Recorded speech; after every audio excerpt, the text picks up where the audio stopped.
deep beneath the canopy of the Wakandan wilderness, where the trees grew so thick that even starlight could not find the forest floor, the earth forgot how to be quiet. For generations, Wakanda had existed as the world's most guarded secret, a kingdom of impossible technology hidden behind the illusion of grassland and poverty, protected by its isolation, its warriors, and the myth it had cultivated so carefully.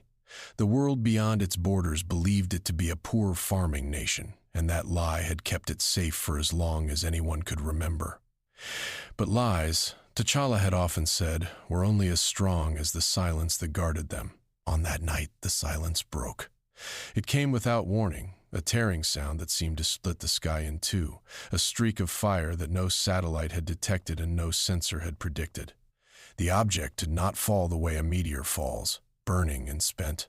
It fell with direction, as though it had been aimed. It struck the jungle 30 miles from the Golden City with enough force to register on every seismograph in the kingdom, sending a shockwave rolling through the roots of ancient trees. By the time the Dora Milaje arrived, the crater was still smoking. Warriors ringed the site, spears lowered, their bodies painted in the ritual patterns of war. Aerial drones hummed overhead, their weapon systems cycling through targeting protocols. And in the center of the destruction, wreathed in steam and the smell of scorched earth, stood a figure. He was tall. That was the first thing anyone noticed. Tall and armored in a way that seemed almost architectural, pale green plates of something that did not quite look like metal, scored and scarred by battles that had happened somewhere far away. The armor was damaged. Gashes ran across the chest piece. One shoulder guard hung half-rotted away. At his side, he carried weapons the kingdom's sensors could not classify, though they registered as almost entirely empty of ammunition. He said nothing. He did not raise his hands. He did not reach for a weapon. He simply stood in the crater and looked toward the jungle, as though listening for something no one else could hear. The Dora Milaje waited for orders. Somewhere in the Golden City, the king was already moving. T'Challa arrived within the hour, the Black Panther suit shimmering into place around him as his transport set down at the crater's edge. He did not approach immediately. He studied the stranger the way he studied everything, with patience, with calculation, reading posture and silence the way other men read books. The stranger did not acknowledge him, did not flinch at the gathered warriors, did not even seem to see them. He was looking at the ground. T'Challa's earpiece crackled with Shuri's voice, breathless and urgent. The stranger's armor, she reported, was unlike anything in Wakanda's databases, nothing like the technology of any nation on Earth, nothing like anything the world's intelligence networks had ever documented. She was not even certain it was technology at all, in any sense Wakanda understood the word, extraterrestrial. That was the word she used, reluctant and awed. T'Challa looked at the stranger again, a soldier perhaps. Ah, Sasai. The vanguard of an invasion force that had somehow slipped past every defense the kingdom possessed. Every instinct of the warrior king told him to contain the threat, to cage the unknown before it could harm his people. And yet the stranger made no move to harm anyone. He was waiting for something. T'Challa stepped forward, and the Dora Milaje shifted with him, a wall of gleaming spears and silent discipline. The king raised a hand. "Who are you?" he asked. "And how did you find Wakanda?" The stranger finally turned his head. His helm had fallen away at some point during his descent, and beneath it, T'Challa saw a face that had known war for so long that peace had become foreign to it. Not old, ancient. Eyes that held no malice and no fear, only a weariness that seemed to reach down into something deeper than bone. He opened his mouth, and his voice, when it came, was rough with disuse. "They're coming," 2 words. That was all. And then the ground beneath Wakanda began to tremble. Deep beneath the crater, deeper than any sensor had ever reached, the kingdom's subterranean watchtowers began to scream. Shuri's voice came through the earpiece again, sharp now, stripped of awe and replaced by something T'Challa had heard in his sister's voice, only a handful of times in his life, genuine fear. There was an energy signature rising from beneath the earth. Massive, impossible, beyond anything the kingdom's instruments could measure, growing stronger by the second, as though something buried in the deep darkness of the world had just opened its eyes. T'Challa looked at the stranger, at the ruined armor, the depleted weapons, the exhaustion carved into his features, and for the first time, the king of Wakanda understood. The man in the crater had not fallen to earth by accident. He had come here running from something, and whatever he had been running from was now rising up through the foundations of the world. The tremors deepened. Somewhere far below, the ground groaned like a wounded thing. The Doomslayer turned back toward the jungle and said nothing more. The warriors looked to their king for orders. T'Challa gave none. He stood at the edge of the crater, feeling the vibration travel upward through the soles of his boots, and he did what he had not done since he was a child looking out at the world beyond the barrier. He listened to the unknown, and the unknown, rising from the deep places of the earth, was listening back. T'Challa gave the order before the tremors had fully settled. Take the stranger into custody. Bring him to the capital. Learn what he knows before whatever he fears arrives at the kingdom's doors. The Doomslayer refused. It wasn't the kind of refusal that came with words or threats. He simply did not go. When the Dora Milaje moved to surround him, when the shimmering manacles of Wakandan science closed around his wrists, he stood exactly where he was, and the manacles shattered like glass struck against stone. When the warriors rushed him, he did not attack. He moved through them the way water moves through a net, patient, unhurried, every evasion almost lazy in its precision. What followed was not a fight. T'Challa understood that very quickly. It was an examination. Each attempt to contain the stranger demonstrated something terrifying. He was impossibly strong. A single open hand against Adora's spear had sent the woman skidding across the clearing. He moved with the precision of a trained assassin, his weight always balanced, his path always direct. He reacted faster than Wakandan soldiers could anticipate, reading their intentions in the muscles of their shoulders before their bodies had begun to obey. The king's warriors had trained for every manner of combat the world could offer. The stranger fought as though the rules of the world did not apply to him. T'Challa dismissed his guards and advanced alone. The panther kicked high, testing the stranger's guard. The stranger caught the blow on his forearm, and the impact sent a shock that ran up the king's entire leg. T'Challa spun, claws extended, and raked them across the pale green armor. Vibranium claws, honed to an edge that could shear steel, skidded across the plating as though it were made of diamond. The stranger did not retaliate. He only watched. So T'Challa committed fully, speed against strength, agility against efficiency. He struck the exposed shoulder, the knees, the joints where even the finest armor must bend. Each blow landed. Each blow was absorbed as though it had been expected since the beginning of time. And the entire time the stranger said nothing, did nothing but defend, and waited. Then the stranger moved for the first time. It was one step. One step forward, and suddenly the king of Wakanda was on his back, the breath driven from his chest by an open palm that had caught him across the sternum. The stranger stood over him, one hand raised, and the Dora Milaje surged forward with screams of fury. The stranger lowered his hand and stepped back. T'Challa lay in the mud of his own kingdom, staring up at the armored silhouette, and understood a truth that none of his victories had ever taught him. The stranger could have killed him, had killed 1,000 men like him, perhaps, in places where death was the only language spoken. He had chosen not to. Not out of mercy. There was nothing merciful in those eyes, but because killing T'Challa was not the mission. The only mission was the thing beneath the ground. Shuri met them in the capital's lowest research level, her eyes wide as she studied the fragments of armor retrieved from the crater. The alloy, she said, was unlike anything on Earth. It contained molecular structures that defied known physics, energies woven into the metal itself, evidence of a technology so advanced it made Wakanda look like a village with spears. When she asked what the stranger was, Shuri used the only word that fit: a predator. Meanwhile, the kingdom's underground sensors had begun returning images from the depths. Enormous structures were forming beneath Wakanda, shapes that did not appear in any geological survey, geometries that hurt the eyes to study. Something was building in the dark. Something was opening. And every instrument agreed on one terrifying fact. Whatever it was, it had detected the stranger's presence the moment he arrived. It was drawn to him. It was coming for him, and Wakanda stood between them. T'Challa stood before the stranger in a chamber of white stone and blue light, the two of them alone. The king studied the warrior's face, the way his eyes never stopped scanning, the way his hands rested inches from his weapons. "You could have destroyed my warriors," T'Challa said. "You could have killed me. You did not." "Why?" The stranger looked at him for a long moment. "Because you fight," he said. "You don't know what's coming. but you still fight. T'Challa felt the answer settle into him like a stone dropped into still water. He had been thinking of the stranger as a weapon, a threat, an invader. But the alien's words reframed everything. This was not a conqueror. This was a soldier standing between a monster and the people it wanted to devour. A soldier who had just found himself standing between it and a kingdom full of them. The king of Wakanda looked at the warrior's ruined armor, and for the first time he did not see a threat. He saw a warning. And the warning was coming up from the dark, at speed, with hunger in every inch of its approach.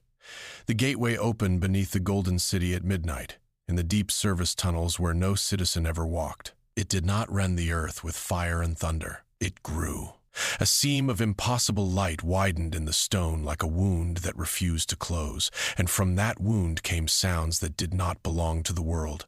Wet, chittering noises, the scrape of claws on surfaces that were not stone, voices that spoke in languages that had never been meant for human throats. Then the demons came. At first, the attack seemed manageable.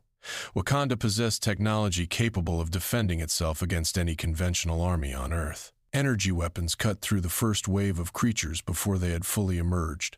Vibranium blades ended the second. The Dora Milaje formed spear lines in the tunnels, disciplined and terrible, while aircraft screamed overhead and rained fire into the breach. But these creatures were not conventional. They did not flee from pain. They did not break formation. Their bodies were built from angles that should not have been able to move, and when they fell, the ones behind them simply climbed over the bodies of the fallen. Energy weapons destroyed some. Vibranium weapons destroyed others. And still they came, wave after wave, as though the darkness below had an endless supply of hate to spend. The streets of Wakanda turned to war in a single hour. T'Challa moved through the chaos as the Black Panther, leaping between burning rooftops, pulling civilians from collapsing buildings, cutting down creatures that dissolved into ash the moment his claws touched them. He fought with the precision of a king who had trained his whole life for exactly this moment, and yet, for every demon he destroyed, 2 more emerged from the seam of light below. Then the Doomslayer entered the battlefield. The tone of the war changed completely. He did not arrive with a rallying cry. He did not pause to assess the situation, to coordinate with Wakandan commanders, to offer strategy. He walked out of the shadows of the service tunnel like a man returning to a place he knew better than his own reflection. And the moment the demons saw him, something in their shrieking chorus changed. It became higher, sharper, afraid. The Slayer did not fight like a superhero. He fought like a force of nature. Every movement was purposeful, every weapon had a function, every demon that came within reach of him simply ceased to be. He tore an imp from the air and used its own body to crush its companions. He waded through a line of possessed soldiers without breaking stride, and where he passed, there was only silence and ash. T'Challa watched a creature that had taken 4 warriors to hold back, whimper, and retreat at the sight of the stranger. That was the moment the king understood the true scale of the thing they were facing. The demons were not afraid of Wakanda. They were afraid of him. Of the warrior in the pale green armor who had followed them across dimensions, who had hunted them for so long and so relentlessly that his name had become a prayer of terror in the place where prayers were never spoken. Shuri's voice cut through the din with something worse than fear, discovery. The gateway was not simply connecting Wakanda to another dimension. It was feeding. It was drinking the energy of the kingdom's vibranium, drawing it downward in vast, slow rivers, using it to widen itself, to stabilize itself, to grow. The demons had found something they desperately needed, something that could fuel their realm for 1,000 years. And Wakanda possessed the largest supply of it on Earth. The invasion suddenly made a terrible kind of sense. Hell was not trying to conquer Wakanda. Conquering was beneath it. Hell was trying to consume Wakanda, to hollow it out, to turn the most advanced civilization on the planet into a living weapon aimed at the rest of the world. Every street Wakanda defended, every soldier who fell, was fuel for the machine growing in the dark below. T'Challa stood on a rooftop overlooking his burning city, the Doomslayer at his side, and felt the weight of his ancestors' decisions pressing down on him. For generations, Wakanda had hidden from the world, hoarding its power behind a barrier of secrecy. And in hiding that power, they had lit a beacon that something from beyond the stars had seen. "We cannot win this fight defensively," T'Challa said. The Slayer said nothing. He simply watched the seam of light in the distance, the way it pulsed, the way it breathed. "Then we take the fight to them," the king said. The Slayer turned and looked at him, and for a moment something passed between them. Not trust, not yet, but recognition. The recognition of two warriors who had both learned, in different ways, that the only way to end a war was to stop fighting it on the enemy's terms. The first victory belonged to Wakanda that night. The demons were driven back, the streets reclaimed, the gateway sealed, temporarily, by Shuri's desperate engineering. But the victory revealed something worse. The demons had not been invading randomly, searching for whatever they could devour. They had been excavating, digging towards something specific, something buried beneath the kingdom's foundations for longer than Wakanda had existed. They were not looking for Vibranium. They were looking for what Vibranium had been hiding, and they had found it. The deepest levels of Wakanda smelled of old stone and older secrets. T'Challa led the Slayer down through the heart of the mountain, past war rooms and vaults and libraries of shining crystal, down into a place he had visited only twice in his life, the Chamber of the Ancient Records, where the kingdom kept the knowledge that predated its founding, the fragments of history that did not fit the story Wakanda told about itself. Shuri was already there, her face pale in the glow of floating displays, her hands moving through archives that most of the council did not know existed. What she had found did not make sense at first. According to the records, Vibranium had not simply arrived on Earth as a meteor from space. It had impacted with a violence that defied physics, a force that had carved a wound into the energy of the planet itself. For thousands of years, that wound had healed and scarred and hidden, buried beneath layers of rock and time. But it had never fully closed, and Wakanda, unknowingly, had built its civilization directly on top of it. Every technology, every marvel, every miracle of the kingdom had been drawn from the same strange metal, and that metal had been drawn from the wound. For generations, Wakanda had believed itself to be standing on a foundation of unmatched fortune. They had been standing on a door. The Slayer stood before the ancient displays, silent, studying the image of the impact with an attention that bordered on reverence. Then he spoke, and his voice was low, the voice of a man recounting a history he had lived through rather than read. "Hell finds energy," he said. "It tastes it across dimensions. It follows it like blood in water. The worlds that fall are the worlds that burn bright enough for it to smell." He looked at T'Challa. "Your metal burned brighter than anything I have seen in 1,000 years." The words hung in the chamber like a sentence. T'Challa felt the ground shift beneath him, not physically, but in the deeper architecture of his understanding. Everything Wakanda had built, its technology, its prosperity, its isolation, its pride, all of it connected to something dangerous buried beneath the foundations, something that had been calling to the darkest thing in existence since before the first king took the throne. "How do we close the wound?" he asked. "You don't," the Slayer said. "It's part of this world now, part of your metal, part of you. You can only keep them out. And if they find a way to keep coming through?" The Slayer looked at him, and T'Challa saw, in those ancient eyes, the weight of every world that had failed to answer that question. "Then you fight," the Slayer said, "until one of you stops." The demons chose that moment to answer the question themselves. The attack came from below, coordinated, precise, unlike the mindless swarms of the first invasion. These demons moved with purpose, a spear aimed at one target and one target only. They did not seek the king. They did not engage the Dora Milaje. They sought Shuri. She was the one who had mapped the gateway's mechanics. She was the one racing to understand how to shut it down permanently. And hell, with the patience of a thing that had existed before time, had understood her importance faster than Wakanda had. The Slayer saw it before anyone else. He moved without warning, crossing the chamber in 3 strides, and his fist caved in the skull of a demon that had been seconds from reaching Shuri's workstation.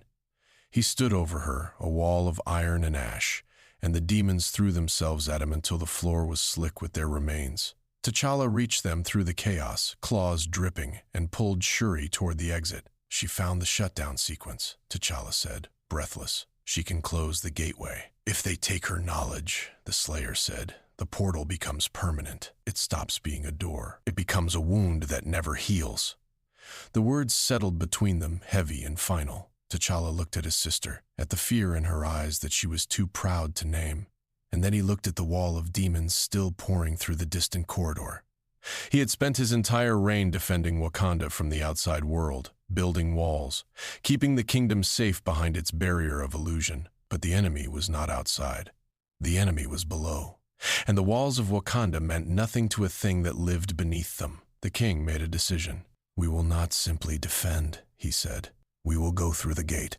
We will take the fight to their world, destroy their machine, and end this at its source." Shuri stared at him. The Dora Milaje commander stared at him. Even the Doomslayer, for the briefest moment, showed something that might have been surprise. Then the Slayer nodded, once, a warrior's assent. T'Challa held out his hand. The Slayer looked at it for a long moment, at the open palm offered across the divide of two impossible worlds, and then he took it. One represented a civilization protecting its future. The other represented a warrior who had spent eternity destroying the darkness. For the first time, they stood together, and the ground beneath them remembered that it had been trembling. Something in the deep places of the world was waiting to see what happened next. For a civilization that had never needed to ask permission to cross borders, the step through the gateway was the strangest journey Wakanda had ever taken. T'Challa went first, the panther suit humming with stored energy, and the world dissolved into light that had no source. For a single, impossible second he existed in a space where direction meant nothing, and then his boots struck ground that was not ground. The sky above him was the color of a bruise. The air tasted of copper and ash. And the world itself, the world he had stepped into, defied everything he had ever been taught about the nature of reality. Enormous ruined structures rose toward the horizon, towers older than any civilization on Earth, their spires shattered and blackened, their surfaces crawling with geometries that shifted when he tried to focus on them. Rivers of energy flowed between them, not water but something alive, something that pulsed with a heartbeat that did not belong to any species he knew. Ancient battlefields stretched into the distance, littered with the remains of armies that had died so long ago that even their bones had forgotten what they were. Mountains rose beyond them, and T'Challa understood, with a cold that went deeper than fear, that the mountains were not made of stone. They were made of the remains of civilizations. Shuri worked frantically at her wrist display, trying to reconcile the physics of the dimension with everything she knew. Nothing matched. Gravity behaved like a suggestion. Light obeyed no rules she could identify. The very atmosphere seemed to resent its own existence, and T'Challa, standing at the edge of that impossible world, realized something deeply disturbing. The Doomslayer knew this place. He moved through it like a man walking through the streets of his childhood home. He knew which paths were safe and which led to death. He knew which shadows to avoid and which sounds meant danger was approaching. When a distant howl echoed across the ruined plains, the Wakandan soldiers flinched and raised their weapons. The Slayer did not even slow down. "This is his home," Shuri whispered, and T'Challa felt the weight of the words. Not his home in the way of hearth and family. His home in the way of war. This was the place that had made the Doomslayer, the battlefield that had forged him into something beyond a soldier. Every scar on his armor had been earned here. Every habit of survival he possessed had been carved into him by this endless, screaming world. T'Challa realized he was not walking beside a warrior who had fought demons. He was walking beside a warrior who had been made of them, shaped by their hatred, hardened into the only weapon that could stand against them. His entire identity had been forged in this place, which meant his entire identity was grief, give shape to. The demons noticed them almost immediately. It started as scattered howls in the distance, and then the sky itself began to darken with wings. The horde that descended upon them was not the mindless swarm of the invasion. These demons came hunting, specifically, precisely, their eyes fixed on the figure in the pale green armor. They wanted the Slayer dead. They had sensed something enormous to do it. The creature that rose from the broken plain was the size of a building. Its body was a mountain of fused flesh and stone and rage, its mouth a furnace ringed with teeth like cathedral spires. It bellowed, and the sound cracked the sky. T'Challa braced for a battle like any he had ever fought. He did not get one. The Slayer walked toward the creature, and what followed was not a fight. It was an execution, conducted with an efficiency so complete, so utterly without wasted motion, that T'Challa could only watch in silence. The Slayer climbed the creature's body like a man ascending stairs, his blade finding joints that no one had known existed, and when he stood at the top of the furnace mouth, he drove his weapon home. The creature fell, and for a moment the silence was so complete that T'Challa could hear his own heartbeat. But the victory came at a cost. Shuri's sensors had been mapping the dimension, and what they had found made the invasion of Wakanda look like a prelude. In the heart of the ruined plane, Hell had constructed a machine. A vast construction of bone and metal and stolen light, wrapped around an energy source that pulsed with a familiar signature. Vibranium, or something like it. Something that had been fed and had been growing for longer than any of them had been alive. The machine was designed to amplify the gateway. If it activated fully, the portal would no longer open to Wakanda. It would open to the whole of the earth, a door wide enough for Hell to pour through in a tide that no army could stop. The mission changed. They had to destroy the machine. And between them and the machine stood an army of demons, so vast that it darkened the horizon, so numerous that the ruined plane itself seemed to crawl with movement. T'Challa looked at the army, then at the Slayer standing beside him, and for the first time he understood the true nature of the burden the warrior carried. This was not a battle he had chosen. It was a war that had chosen him, and he had been fighting it for so long that he had forgotten there was any other way to live. "Tell me one thing," T'Challa said quietly. The Slayer looked at him. "Have you ever been afraid?" The Slayer's eyes moved across the army, across the ruins, across the sky the color of a bruise. And when he spoke, his voice was as flat as the plane they stood on. "I've been afraid every day for 1,000 years, he said. "Fear isn't the enemy, it's the map." Then he began to walk toward the army, and the Wakandans followed him into the dark. They made camp in the shadow of a ruined tower hours before the assault. There was no fire, no comfort, nothing but the cold light of the bleeding sky and the distant sounds of the army that waited for them on the plain. The Wakandan soldiers checked their weapons in silence. Shuri worked at her display with the manic focus of someone racing a clock she could not see. And T'Challa stood at the edge of the camp, looking out at the demonic fortress, and asked the question no one else had dared to ask. "Why do you keep fighting?" The Slayer had been standing motionless at his side for some time, and he did not answer at first. The silence stretched so long that T'Challa thought he would not answer at all. But then the warrior spoke, his voice low, almost distant, as though he were reciting a truth he had long ago stopped needing to believe. "I don't fight because I think I can save everything," he said. "I fight because somebody has to stand between them and the people they want to destroy. If I stop, no one else will." T'Challa let the words settle into him. He was a king who had watched his father die for a nation that had never fully accepted him. A ruler who had learned that power meant nothing without responsibility, that the crown was not a privilege but a weight. He had spent his whole life carrying that weight, and he had thought, in his quieter moments, that no one else in the universe could understand what that felt like. But this warrior understood. In a way that went deeper than T'Challa's own experience, this warrior understood. Their worlds were different. Their methods could not have been more different. One was a king who believed in justice, in civilization, in the possibility of peace. The other was a weapon who knew only war, who had been reduced to the single purpose of destruction. But their purpose was almost identical. Both of them had chosen duty over personal peace. Both of them had agreed, somewhere deep in themselves, that the lives of others mattered more than their own.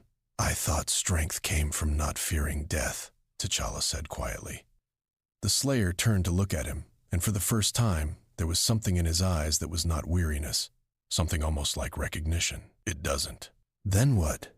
The Slayer was silent for a moment. "Fear is never going to leave," he said. "It lives in you. It asks you to stop, to run, to let them win. Strength isn't not feeling it. Strength is hearing it every day and choosing anyway." T'Challa stood very still. He had been taught so many lessons by so many teachers, in the temple and the court and the battlefield. His father had taught him duty. His mother had taught him grace. Shuri had taught him that the universe was a place of infinite wonder. This warrior had just taught him the one lesson no one else could have given him, that there was a kind of strength that had nothing to do with winning. It was the strength to keep fighting even when winning had stopped being the point. It was the strength to stand between the darkness and the people you loved. knowing that the darkness would never stop coming. "How do you bear it?" T'Challa asked. The Slayer looked out at the fortress, at the army massed before it, at the machine that pulsed with stolen light. "You don't bear it," he said. "You use it." Shuri's voice cut through the silence, sharp and urgent. She had finished her analysis. She had a plan. The machine could be destroyed, not by force, but by overload. If concentrated vibranium energy could be channeled into the machine's core, the reaction would tear it apart from the inside, taking the gateway with it. But the plan required T'Challa to reach the central chamber. The machine stood at the heart of the demonic army, and the only way through was a corridor of flesh and rage that would swallow any force that tried to cross it. Someone would have to hold the line. Someone would have to stand between the army and the king and absorb everything hell could throw at them. The Slayer did not hesitate. He simply began to reload his weapons. "Then you go," he said. "I hold them." T'Challa looked at the warrior, at the ruined armor, at the face carved by 1,000 years of war. He thought about what the Slayer had said about fear, about choice, about the burden of standing between the darkness and the people you loved. "The odds are impossible," T'Challa said. The Slayer looked at him, and for the first time, the ghost of something that might have been a smile crossed his scarred face. "They always are." He slung his weapon over his shoulder, and the two warriors walked back to the camp together, into a circle of faces that looked to them for hope. T'Challa looked at the Slayer, and the Slayer looked at the horizon. The final battle was about to begin, and both of them knew that only one of them was walking back. When Hell unleashed everything it had, it did not announce the fact. It simply became larger. The army that had darkened the horizon moved at once. A tide of flesh and fury that rolled across the ruined plain with the inevitability of a storm. And at the center of that tide, the Doomslayer became the center of the battlefield. He did not stand and meet the charge. He walked into it. The Wakandans watched him go, and then, as one, they followed. Shuri's voice crackled in their ears with coordinates and commands, the voice of a general who had been born to the role and never wanted it. The strike team fanned out around the Slayer, their energy weapons flashing, their discipline holding against the chaos of a dimension that hated them. For a time, it almost looked like a war. Wakandan technology against supernatural flesh, discipline against rage. The machines of the most advanced civilization on Earth against a horde that had been killing since before humanity crawled from the mud. Shuri reached a ridge overlooking the machine and began the overload sequence. The vibranium core in her pack began to hum, rising in pitch, building toward a release that would tear the fortress apart. T'Challa broke through the inner defenses with the Slayer's fury still thundering behind him. The corridors of the fortress were alive with demons, and he carved through them with claws that sang, every movement a prayer that Shuri would finish in time. Then the chamber opened before him, and everything changed. The thing that waited for him was not a demon. It had been one once. It had been a champion of hell, a creature of legend even among the legions that feared nothing, but it had been changed, empowered. The stolen energy of Wakanda had been poured into it, fed to it, made part of it. It stood as tall as the chamber, its body crackling with the blue-white light of a kingdom's stolen heart, and it looked at T'Challa with eyes that held the hunger of a thing that had been made to destroy kings. It had been waiting for him. T'Challa realized the trap in the same instant the creature lunged. Hell had not sent this thing to stop the assault on the machine. It had sent it to kill the Black Panther, to end the line of kings as it had ended the civilizations that had come before. And it had armed it with enough stolen power to do it. The battle that followed was the greatest fight of T'Challa's life. He could not overpower the creature. Every blow he landed, it absorbed, drinking the impact like water.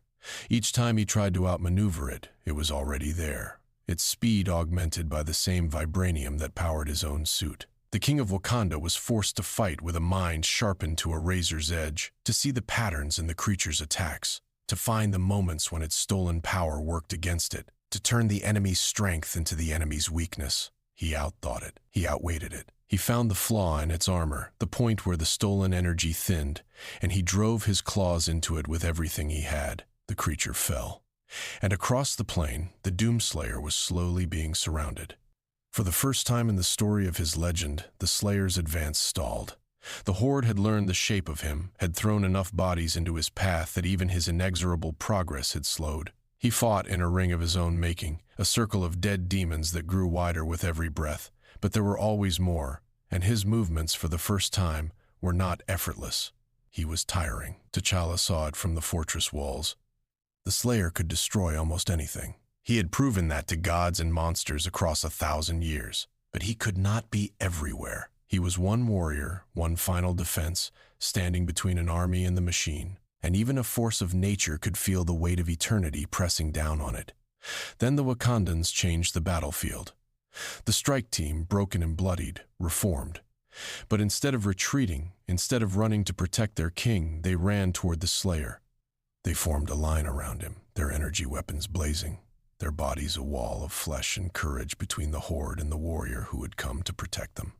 "You fought for us," one of them shouted, her voice raw with exhaustion. "Now we fight for you." The Slayer looked at them. For a moment, the mask of the weapon slipped, and T'Challa could see the man beneath, a man who had fought so long and so alone that he had forgotten what it felt like to have someone stand beside him. Then the Slayer turned and spoke a single word. "Move." They parted. The Slayer walked through the gap in the line, no longer facing the horde, striding directly toward the fortress that contained the machine. The demons broke around the Wakandans and surged after him, and the Wakandans cut them down from behind, and for one impossible moment, hell itself was caught between two forces, disoriented, breaking. Shuri's voice screamed through the comms. "Incoming! Something big is coming through the gate. Bigger than anything we've seen." The machine was collapsing, its core destabilizing, the fortress beginning to shake apart around them. T'Challa turned from the fallen champion and ran, his suit straining, the ceiling coming down around him. Shuri completed the overload. The machine tore itself apart from the inside, but the gateway remained open, and through it, something enormous began to move. The demons that had been fighting turned and fled. Not toward the gate, but away from it, scattering across the ruined plain like leaves before a storm. Even the creatures of hell, who feared nothing, who had been killing since before time began, fled from what was coming through. T'Challa reached the ridge and saw it. The thing rising from the gateway was like nothing either dimension had ever produced. It had absorbed the dimensional energy, drunk deep of the rift itself, and it moved through the tearing light like a whale moving through water. Even the Doomslayer stopped and looked at it, and for the first time since he had fallen from the stars, T'Challa heard fright in the warrior's voice, not fear, recognition. "I've killed things like this," the Slayer said, "but never one fed on your metal." The creature turned its burning eyes toward them, and the war beneath Wakanda became something else entirely. The final confrontation began with silence. The creature rose above the ruins, wrapped in the blue-white light of a kingdom's stolen heart, and the plain beneath it went quiet. Even the sky seemed to hold its breath. The demons had fled, and the Wakandans had fallen back, and only two figures stood between the thing and the open gateway, the king and the Slayer. It did not attack immediately. It watched them, terrible and patient, and T'Challa understood with a chill that went deeper than fear that this was not a mindless beast. It had been born from the machinery of the gateway, from the collision of two dimensions, from the stolen energy of the most advanced civilization on Earth. It was intelligent, it was aware, and it was hungry. The Slayer attacked first. His blade, the weapon that had ended 1,000 demonic champions, struck the creature's flank and barely scarred it. The creature did not even flinch. It turned, and the light of it washed over the Slayer, and the warrior who had never retreated was driven backward. His armor scorched, his footing lost. T'Challa struck with the force of a man who had spent his entire life learning to hit. The claws that had felled the champion of hell glanced off the creature's hide.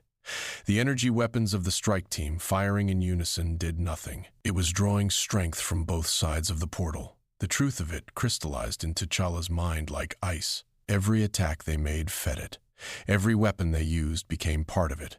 The creature was anchored to the wound in the world, drinking from the dimensional rift itself, and as long as the gateway stood, it could not be killed. Conventional war would not win this. Brute force would only make it stronger. T'Challa fell back to the ridge where Shuri worked frantically, her hands flying across a display that was beginning to glow with dangerous light. She saw it in his eyes before he spoke. "We have to separate it from the energy," he said. Shuri's face went pale. "The gateway is still open. It's the source of everything it's drawing from. If we close the gate while it's still connected, it dies, T'Challa finished. Or it pulls the whole thing down with it. They looked at each other, brother and sister, king and scientist, and they did not need to speak the rest. It was a plan built on a single desperate gamble. The creature had to be lured into the center of the collapsing gateway, held there long enough for the rift to consume itself, while T'Challa severed the connection from inside the machine's control heart. Someone would have to remain inside the dying gate. Someone would have to hold the creature there, with their own body, for as long as the collapse took. The Slayer stepped forward. No. T'Challa's own voice surprised him. The word came from somewhere deeper than strategy, somewhere he had not known existed when he first met the warrior in the crater. He stood between the Slayer and the gate. You have given enough, T'Challa said. For 1,000 years you have given. This is my kingdom, my world, my people. This is my sacrifice to make. The Slayer looked at him for a long moment, and then he spoke, and his voice was quieter than T'Challa had ever heard it. You taught me something out there, the Slayer said, while we were dying together in that fortress. You showed me what it looks like when someone fights for something instead of against everything.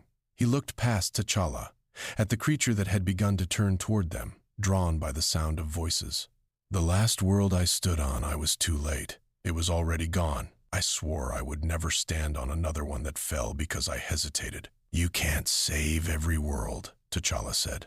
No, the Slayer agreed. But I can save this one. He moved. T'Challa reached for him, and their hands met, one king and one warrior. And in that single moment, T'Challa understood the last lesson the Slayer had to teach him. Being a king did not mean deciding who lived and who died. Sometimes, being a king meant letting someone else choose their own sacrifice. The Slayer pulled away and walked toward the creature. T'Challa ran the other way, toward the machine's control heart, toward the desperate race that would end the war. Shuri's voice guided him, calm and terrified and brilliant all at once. The Slayer met the creature in the center of the dying gateway. He did not fight it with blade and fury. He held it. He wrapped himself around it as it thrashed, and the light of the rift began to consume them both, and the creature screamed with a voice that cracked the sky. T'Challa reached the control system. Shuri activated the overload. The gateway began to collapse, folding in on itself faster than anything should have been able to fall, and the creature was dragged toward the vanishing center by the Slayer's grip. The portal began to consume itself. The Slayer disappeared inside. T'Challa saw it happen. Saw the warrior's ruined armor, the scarred face, the eyes that had seen 1,000 years of war, all of it swallowed by the folding light. He screamed something that was not a word, and the machine beneath his hands trembled, and Shuri's voice was crying his name over and over. And then, the gateway closed. Silence. The ruined plain was empty. The creatures were gone, the fortress was a wound of broken stone, and the sky above the place where the gateway had been was as quiet as a held breath. T'Challa stood alone in the wreckage, his hands hanging empty at his sides. The warrior who had fallen from the stars was gone, and Wakanda, saved, felt smaller to its king than it ever had before. Weeks passed. Wakanda rebuilt. The wounds of the invasion healed, the streets were restored, and the story of what had happened beneath the kingdom was sealed into the silence of the innermost council. To the world outside, nothing had changed. To the people who had been there, everything had. T'Challa did not speak of the Slayer. He did not need to. The council saw it in the way he stood at the edge of the city, looking out past the barrier at a horizon he had never needed to study before. The encounter had changed him. He no longer saw the world beyond Wakanda's borders as a threat to be kept out. He saw it as a place that might one day need the kingdom's help. Shuri continued her work in silence, studying the energy signatures left behind by the invasion, mapping the scars the gateway had carved into the fabric of the world. She did not tell anyone what she was looking for, but she was looking. Then one night the sensors detected something. A single figure standing at the edge of the kingdom's outer defense line, not moving, not attacking, just standing, still as stone, in the exact spot where the crater had been. The Dora Milaje moved toward the location. T'Challa arrived before they could reach it. The figure was heavily damaged. His armor was scorched black in places, melted in others, cracked across every plate that remained. His weapons were gone. His helm was missing. He stood with the weight of a man who had been through something that should have ended him. but he was standing. The Doomslayer was standing. T'Challa approached him across the moonlit ground, and the two warriors looked at each other. Neither spoke for a long time. They did not need to. There was no question that needed asking, no explanation that needed giving. The Slayer had done what he had always done. He had stood between the darkness and the people he protected, and he had survived, because surviving was the only thing he had ever been taught to do. "Welcome back," T'Challa said at last. The Slayer looked at him. Then he looked past him, toward the horizon, toward the dark line of jungle where the world beyond Wakanda began. "Something moved," he said. "When the gateway died." "Something underneath the worlds, something older than hell." Shuri's voice came through T'Challa's earpiece, sharp and sudden. Her instruments had detected dimensional disturbances. Not one, many, scattered across the globe, appearing and vanishing like the footprints of something vast moving through dark water. It had been awakened by the destruction of the portal. It had never been part of hell. T'Challa stood beside the Slayer as the kingdom's defenses hummed to life around them, as the barrier shimmered with newfound purpose. As the warriors of Wakanda moved to their positions with the discipline of people who had learned, at terrible cost, that the world was larger than their borders. The king looked at the warrior. The warrior looked at the approaching darkness. And for the first time, the Doomslayer was not fighting alone. For the first time, Wakanda understood that the world beyond its walls might be a place worth protecting, not hiding from. What happens when the world's most advanced hidden civilization and Hell's greatest warrior realize that the war was never really about Wakanda at all?